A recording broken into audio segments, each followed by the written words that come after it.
Bonjour à tous, aujourd'hui on va faire une vidéo où on va regarder Mercado Libre.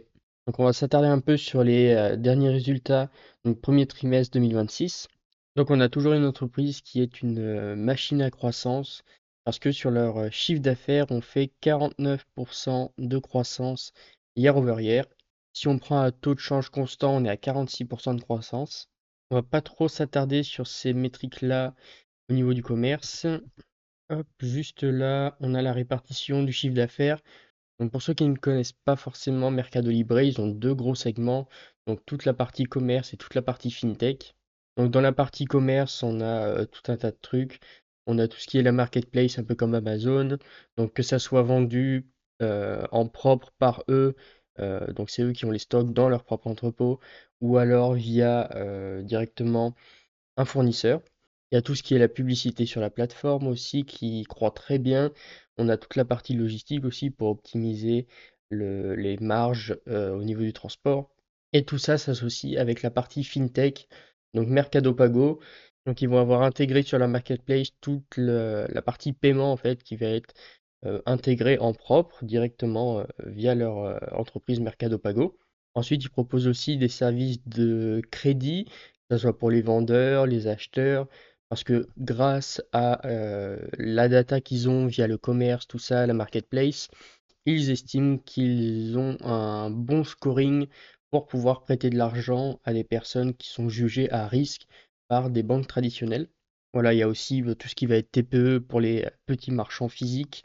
Il peut y avoir de la rémunération de trésorerie sur un compte Mercado Pago. Bref, tout un tas de trucs, quoi. C'est de la fintech, c'est une néobanque combinée à la marketplace, on peut dire, d'Amazon, qui a un peu la même stratégie avec tout ce qui est logistique également et la pub sur leur plateforme. Voilà, donc ceci étant dit, au niveau de la répartition du chiffre d'affaires, on a 4 milliards 8 qui vient du commerce revenu, comme on disait, de la plateforme, et on a 3 milliards 9 qui vient de la partie fintech, qui nous fait, à taux de change constant, on l'a dit, un revenu qui croît de 46% par rapport à l'année dernière. Et donc le segment commerce, lui, croît de 39%, alors que le segment fintech croît de 53%. Donc on voit qu'on a une croissance qui est vachement tirée par la partie fintech, notamment, on va le voir après, tout ce qui va être le crédit. Si on s'intéresse un petit peu à la rentabilité du business, donc là à première vue ça peut sembler inquiétant parce qu'on a des marges qui se contractent et qui se contractent très vite. Voilà, donc on a des marges qui sont quasiment divisées par deux en l'espace d'un an, et là pareil, divisé par deux en l'espace d'un an aussi, que ce soit pour la marge nette ou la marge opérationnelle.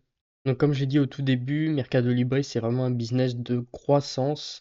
Ils ont une vision qui n'est pas du tout court-termiste. Eux, limite, ils parlent en plusieurs générations. Ils sont situés en Amérique latine, donc on a un secteur qui est quand même sous-bancarisé.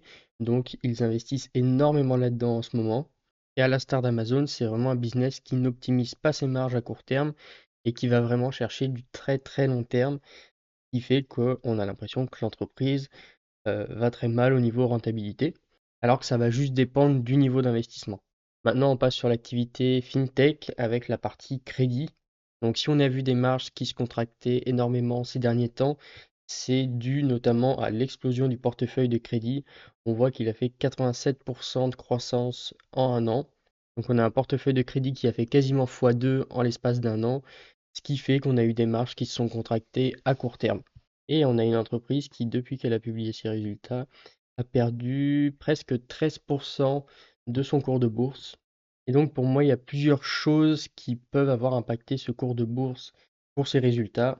Alors je pense que ça serait idiot de penser que cette baisse des marges a pu impacter le cours de bourse, que ça soit la principale chose qui ait fait baisser ce cours. En fait, sa stratégie de réinvestissement dans l'entreprise, de vision générationnelle, ça a toujours été comme ça. En fait, c'est pas nouveau, donc on est habitué un peu à ça. Mais je pense que c'est plutôt dû au portefeuille de crédit qui augmente très vite, très fort dans un secteur, on l'a dit, sous-bancarisé. Et donc, pour moi, on a deux choses, deux métriques liées à ce business du crédit qui vont avoir fait baisser ce cours de bourse. Donc, tout d'abord, on a un rallongement de la durée des crédits.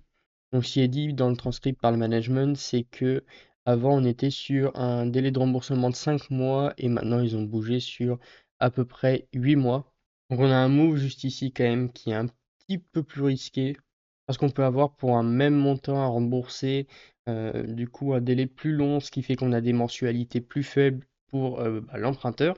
Donc, comme ça, Mercado Libre peut encore aller toucher des populations qui sont jugées encore plus à risque que ce qu'elles touchaient déjà. Donc, ce qui va augmenter en volume le crédit qu'ils peuvent faire, leurs bénéfices liés au crédit, les taux d'intérêt qu'ils vont recevoir, etc., etc. Mais à côté de ça, bien sûr, il va falloir qu'ils fassent attention aux prêts qui vont être, enfin les prêts non performants qui ne seront jamais remboursés. Voilà, donc un peu plus loin aussi, on avait un analyste qui posait la question là-dessus. Il parlait aussi également d'Unimal, mais ça, on va le voir juste après. Donc bref, le management qui expliquait que 5 mois, c'était vraiment très court, plutôt comme délai de remboursement de crédit, que c'était très rentable. Donc voilà, ils veulent montrer qu'on peut quand même faire de l'argent, même si du coup la marge peut être un peu plus faible avec les segments de clients qu'ils servaient déjà actuellement. Voilà, donc ils veulent expérimenter, on l'a dit, c'est un secteur sous-bancarisé, ils sont extrêmement rentables. Au-delà, si on ne prend pas en compte tous les investissements qu'ils refont, on a un business très rentable. Eux, ils veulent se positionner sur ce nouveau segment de la bancarisation de l'Amérique latine. Donc, ils n'hésitent pas à investir très fortement, à tester plusieurs choses, ajuster le curseur pour que ça soit le plus rentable possible pour eux. En fait, ils font des tests, quoi. Donc voilà, premièrement, on a ce rallongement de délai de crédit qui a pu faire baisser le cours de bourse parce que c'est quelque chose sur lequel on a peu de visibilité et qui semble risqué. Et deuxième chose, c'est la chute du NIMAL. Donc le NIMAL, le Net Interest Margin After Losses. Donc en gros, combien ils arrivent à gagner avec leur business de crédit. Donc on voit qu'en un an, on est passé de 22,7% à actuellement 17,8%. Donc 17,8%, c'est très bien comme chiffre, c'est la plupart du temps mieux que les banques traditionnelles, mais parce qu'on a aussi une entreprise qui prêtent à des gens qui sont jugés à risque en fait par les banques traditionnelles. Donc ils peuvent, pour se protéger, mettre juste des taux plus élevés, ce qui fait qu'on obtient une marge plus large. Et donc pourquoi ce animal se compresse juste ici? Bon, il l'explique là.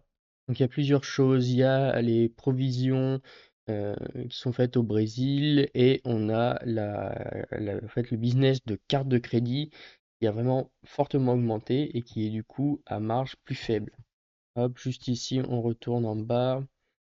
Là, on voit que le portefeuille de crédit, juste là, on l'avait dit, 87% de croissance, notamment les cartes de crédit qui ont augmenté, qui ont fait plus de fois 2 sur ce trimestre. Donc le business des cartes de crédit, c'est la partie avec la marge la plus faible dans ce segment-là. Donc voici pourquoi le Nimal en fait a baissé. Et ensuite, et on a dit que c'était par rapport aux provisions. Donc qu'est-ce que c'est que les provisions? Donc pour faire simple, c'est une fois qu'un crédit va être émis, et ben, on provisionne tout de suite, on encaisse tout de suite la perte qu'il pense qu'il va y avoir sur ce crédit, qui fait qu'avant même de toucher les taux d'intérêt sur ce crédit-là, avant même qu'il soit rentable, ils encaissent déjà une probable perte sur, comptablement en fait. C'est les obligations comptables. Ils sont obligés de faire ça. Et étant donné qu'on a vu que, je le redis, 87% de croissance sur portefeuille de crédit, qui fait qu'on a une très grosse provision qui arrive maintenant, avant même que la plupart des crédits qui ont été émis commencent à être très rentables. Et donc il me semble que je l'avais vu quelque part dans le transcript, ils avaient expliqué ça.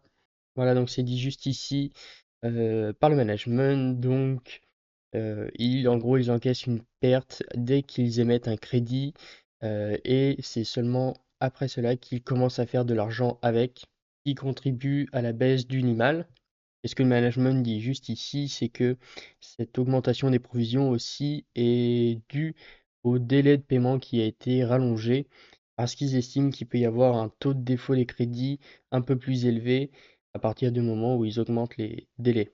Donc suite à ce qu'on vient de voir par rapport au portefeuille de crédit, tout ça, le rallongement des durées de paiement, la compression du minimal, etc., etc., la métrique qui va être à suivre pour les prochains trimestres, les prochaines années, c'est le NPL, donc en gros le taux de défaut qu'il y a sur les crédits. Et on voit qu'à l'heure actuelle, on reste assez stable, que ce soit sur le 15-90 jours ou le plus de 90 jours. Donc si on commence à voir que ça augmente très fortement sur les prochains trimestres, là il faudra commencer à s'inquiéter. Et je pense que le management fera ce qu'il y a de nécessaire en peut-être ralentissant les investissements dans le portefeuille de crédit à ce moment-là, en faisant des ajustements, des arbitrages. En attendant, moi ça va pas m'inquiéter pour l'instant. Surtout qu'on a des provisions qui sont très bien maîtrisées à ce niveau-là. Maintenant, on retourne un peu dans le transcript. Donc, si vous tapez margin un peu dans le transcript, vous verrez que à chaque fois, ils parlent de leur stratégie d'investissement qui n'est pas d'optimiser les marges court terme, mais vraiment de voir ça sur plusieurs années. Voilà, nous ne cherchons pas à optimiser les marges court terme. Et voilà, ce qui est dit par le management juste ici, c'est que en fait, ils ont juste à ajuster le curseur des investissements afin d'obtenir une belle marge, une belle rentabilité, une belle croissance des bénéfices à deux chiffres sur chaque année. Ils auraient juste à baisser un petit peu, ajuster le curseur des investissements. Mais comme on l'a vu, comme ils n'arrêtent pas de le répéter, c'est pas leur stratégie. Eux, ils veulent prendre des parts de marché vite, très vite, ce qui fait que le business croît très fortement, mais à des marges beaucoup plus faibles. Voilà, donc n'hésitez pas à me dire si vous avez du Mercado Libre, si vous avez vendu après cette baisse, si vous en avez racheté, si l'entreprise vous intéresse.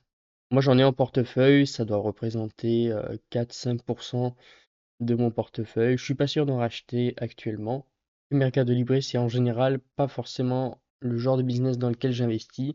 Là, on est vraiment de la très grosse croissance avec de la rentabilité, mais de la rentabilité très faible. Bref, on n'a pas de l'allocation de capital via les rachats d'actions, etc., etc. Donc la pondération actuelle dans mon portefeuille me convient très bien. Aussi, je vous invite à passer par mon lien pour ouvrir un compte titre via Interactive Broker. Donc, vous le trouverez en description. Pensez à mettre un j'aime, un commentaire et surtout abonnez-vous pour ne pas louper mes prochaines vidéos. Et à plus.